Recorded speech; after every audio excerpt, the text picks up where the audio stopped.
अब करते हैं एक्सरसाइज 1.1 के क्वेश्चन नंबर 9 को, जो कि बहुत सारे बच्चों को बहुत ज्यादा प्रॉब्लम देता है।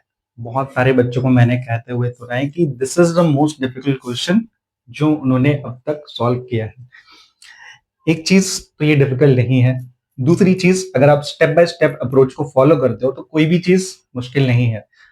बड़ी से बड़ी चीज भी आसान लगने लगती है अगर उनको स्टेप्स में किया जाए तो चलिए बात करते हैं उन्हीं स्टेप्स की, कैसे हम ऐसे सवालों को भी बहुत ही इंटरेस्टिंग और आसान तरीके से कर सकते हैं। तो हमें दिया गया है, क्या सवाल क्या है, निम्नलिखित परिमेय संख्याओं के बीच में तीन परिमेय संख्या लिखिए। सबसे पहले दो परिमेय संख्या हमें दी गई है, तो कौन कौन सी परिमेय संख्या है, वो है -1 और 0। कहता है हमसे कि इनके बीच में तीन परिमेय संख्या निकाल के दे दो। ठीक है, कैसे निकालेंगे? स्टेप 1, सबसे पहला जो काम आपको करना है वो है जो भिन्न दिए गए हैं उनको लिखिए। ठीक है, तो हमें जो दो भिन्न दिए गए हैं वो है -1 और 0। इनके नीचे कुछ नहीं है तो क्या है? 1। ठीक है, हमने कुछ नहीं किया, सिर्फ ये देखा कि -1 और 0 के नीचे कुछ नहीं है तो क्या है? 1।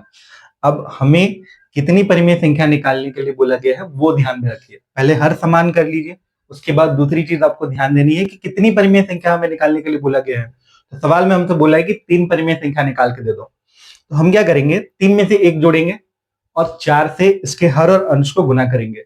ध्यान में रखिएगा कि हमें तीन परिमेय संख्या निकालने के लिए बोला गया है, इसलिए हम एक बढ़ाकर चार से गुना कर रहे हैं।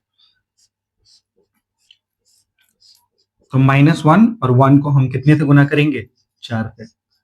4 से गुना करेंगे तो यहाँ पे आएगा -4/4, और 0/1 को भी हम गुना करेंगे किससे?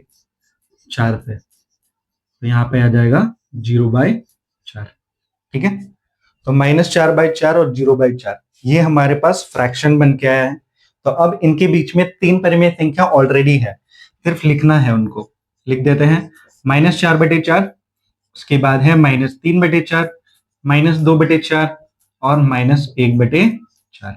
ठीक है, और जो अंत में फ्रैक्शन हमारे पास था वो था 0। -4/4 कुछ नहीं है, आपका 1 ही है। आप ऐसे काट के लिख सकते हो इनको, ये -1 ही आएगा। तो -1 ही है 4/4, तो इनके बीच में तीन परिमेय संख्या निकलनी थी, -1 और 0 के बीच में, जो हम लिख चुके हैं। ठीक है, दिस इज योर आंसर। बहुत ही आसान तरीका था। ठीक है, अब इसके अगले वाले सवाल को देखते हैं। दूसरा सवाल है वो है -1/2 और 2/3। इनके भी बीच में हमें तीन परिमेय संख्याएं ज्ञात करनी है। जिस तरह से जो प्रोसेस, जो स्टेप्स हमने क्वेश्चन नंबर 1 के लिए किए थे, उन्हीं स्टेप्स को इसमें भी करना है। सबसे पहले आप एक चीज देखो, हमें दो भिन्न दिए गए हैं, यानी कि दो परिमेय संख्या है -1/2।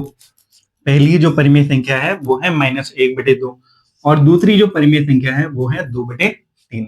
अब इनके बीच में हमें चाहिए तीन परिमेय संख्या। तो पहले आप देखो कि दो और यहाँ पे तीन है, हर समान नहीं है, हरों को समान करना पड़ेगा। हरों को समान करने के लिए चाहिए दो और तीन का लॉस हो। तो दो और तीन दोनों ही अभाज्य संख्याएं हैं, तो इनका जो लॉस है गुना करके निकलेगा, जो कि कितना आया? 6। अब 1/2 यानी कि -1/2 को हम नीचे लाना चाहेंगे 6। कैसे लाएंगे? 3 से गुना करेंगे। 3 की गुना आपने नीचे करी है, ऊपर भी करो तो यहाँ पे हो जाएगा -3/6। सेम प्रोसेस आपको यहाँ भी फॉलो करना है, लेकिन यहाँ पे कोई भी माइनस नहीं है। तो यहाँ पे आप क्या करोगे? हमें लेके आना है 6, तो 3 का गुना हम 2 से करेंगे, यहाँ पे भी 2 से गुना करेंगे तो यहाँ पे आ जाएगा 4/6। तो ये हमने क्या कर लिया? -3/6 और 4/6, दोनों का हर जो है वो हमने सबसे पहले समान किया, स्टेप 1। ठीक है, क्लियर। अब हमारे पास स्टेप 2 में क्या है कि -3/6 से लेके 4/6 तक बहुत सारी परिमेय संख्याएं आती है, उन सबको लिखना पड़ेगा। चलिए लिखते हैं। -2/6, आप आगे बढ़ते जाओ। ठीक है, -1/6, उसके बाद ही आएगा 0, प्लस वाला 1/6, प्लस वाला 2/6, उसके बाद 3/6, 4/6, जो कि यहीं पर है। ठीक है, यहीं पर हमें 4/6, तो इतनी सारी परिमेय संख्याएं हमें मिल जाती है -3/6 और 4/6 के बीच में, यानी कि -1/2 और 2/3 के बीच में हमें इतनी सारी परिमेय संख्याएं मिल जाती है। बहुत ज्यादा परिमेय संख्याएं हैं, लेकिन हमें सिर्फ तीन चाहिए, तो कोई भी चुन के हम तीन निकाल के लिख देंगे। तो -2/6, -1/6 और 0। ठीक है, आप कोई भी चूज करके यहाँ पे लिख सकते हो। तो ये रहा क्वेश्चन नंबर 2। अब एक और सवाल है क्वेश्चन नंबर 3, उसको सॉल्व करते हैं।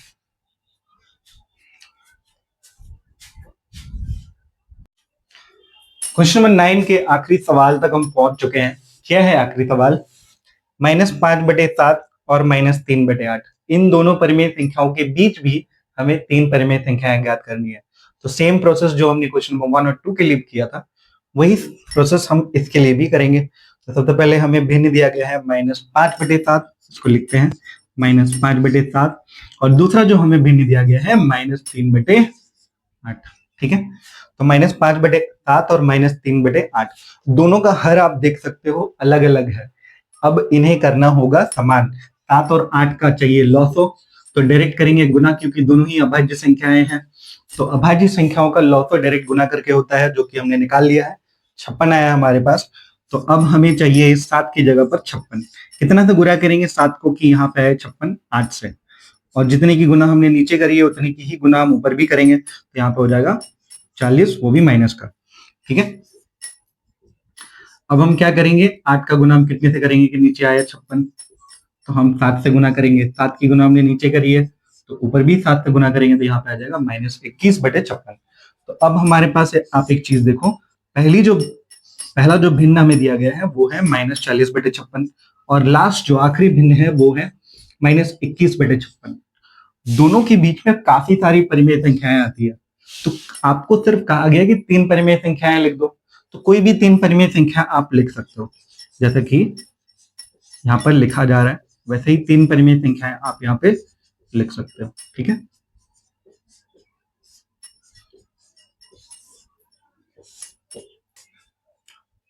ओके, बहरहाल हमने क्वेश्चन नंबर 9 को कंप्लीट कर लिया है। अब बढ़ते हैं क्वेश्चन नंबर 10 की ओर। आई होप कि आपको पूरा जो कंसेप्ट है वो अच्छे से समझ आया होगा।